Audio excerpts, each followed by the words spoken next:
All right, YouTube.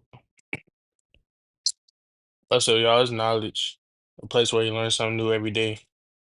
And I'm gonna take y'all to Trap University. Feel me? You know, I just graduated out of school. You feel me? So we about to go to Trap University. Really, nigga? All right, this is why Chicago drill was allowed to happen. So me personally, bro, I really find Chicago drill really interesting. I ain't gonna lie, it's really interesting story. A lot of stuff to uncover, a lot of stuff to talk about. I ain't gonna lie. Um. I ain't gonna lie, I really think Chicago drill was really allowed to happen, really to I ain't gonna lie, to fuck up the black community or on top of that, or for money. Cause like think about it, bro. These drill rappers they come out here fresh out of Chicago, you know, they rapping about they rapping about the killings and all the hype and shit, you feel me? So a lot of music industries, music companies and shit, they bank off of that, bro. And they basically feed into that, bro, and they get a lot of money off of that shit, bro. That's another story later. Let's go. Single group of niggas have ever been a worse influence on the entire world. Why can't we just dance like New York niggas? Why we can't just smoke weed and all wear the same color like LA niggas? We the only group of people that made killing a motherfucker, then dissing the same motherfucker and his homies on the song have mainstream appeal. I will never forget when my wife was watching TikTok and I heard, Now let's be facts.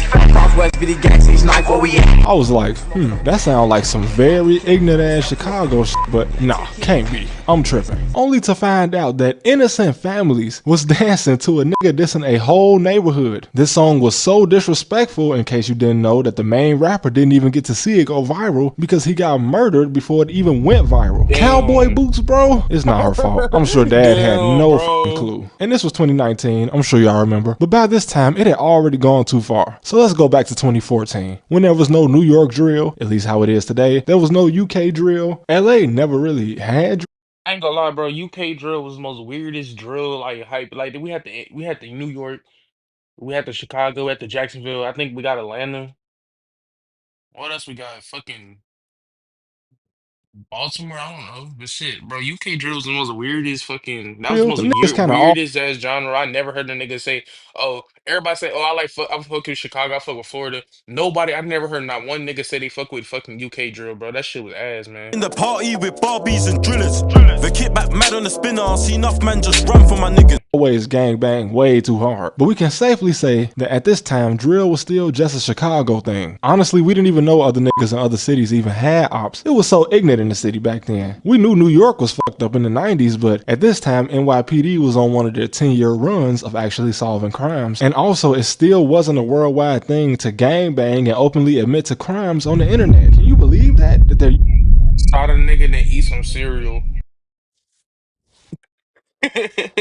What the fuck? used to be a time where this wasn't a thing. I wouldn't know because I'm from Chicago where niggas been doing it ever since the front camera was invented. But it's nice to think that we as humans once didn't pretend the police didn't have access to the internet. Anyway, there was no way drill wasn't going to develop here. Chicago always had the perfect storm of gang culture, corrupt politicians, and police that don't get paid enough to die for something like this to happen. Y'all just know King Von and maybe Bloodhound Lil Jeff, but there's 1,000 of these guys. And most of them discovered around 14 years old that there's essentially no reason to worry about going to jail when you commit a crime in Chicago. No bullshit. As an original YN all the way back in 2014, walking through the hood, I used to always plan on how I would have to, let's just say, get down with any motherfucker that played with me or tried to do me harm. You see, Chicago is not a place you can just beat somebody ass on the street and not expect several bullets to come your way. The streets ain't fair. But never once did I consider that the police might want to ask me questions if I ever had to get down with a motherfucker. And I'm not a killer, so imagine what the actual psychotic 14-year-olds were thinking and still think. When you see guys go live after a shootout and you hear a nigga in the back say, And they ain't have on no mask, I don't even get no fuck. There's cameras all on that bitch.